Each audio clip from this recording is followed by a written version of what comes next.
So last night at the Red Bull livery reveal, they actually talked about something slightly interesting, so I'm going to talk about that now. And that is DMLS, or direct metal laser sintering. What the hell is that? It's basically 3D printing with metal, so it's not like your standard home 3D printer that nerds use to make wizards.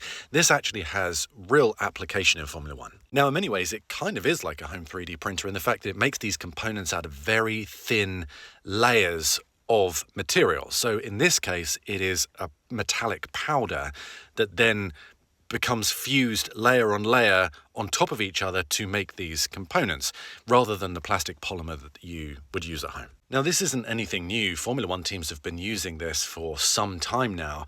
Obviously, Ford are getting into the game and talking about it because they're, really into the manufacturing process. Obviously, they're Ford.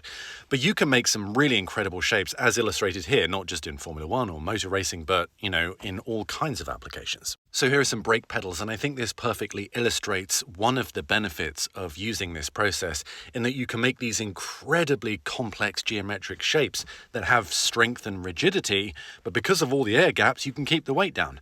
Now, imagine trying to machine or forge something like this. That would be essentially impossible, right? But with 3D printing, it becomes possible. Not only that, but because the machine and the material is one machine to create essentially an unlimited amount of shapes and designs, there is no limit on what you can create based on the equipment that you have. So no specialized tools, no specialized machines beyond the 3D printer.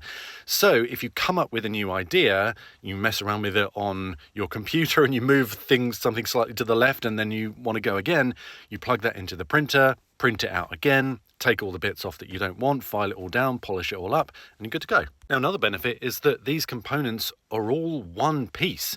So that really helps with reliability, because you're not fusing, welding joints together, and those joints can potentially become weak points that could potentially fail.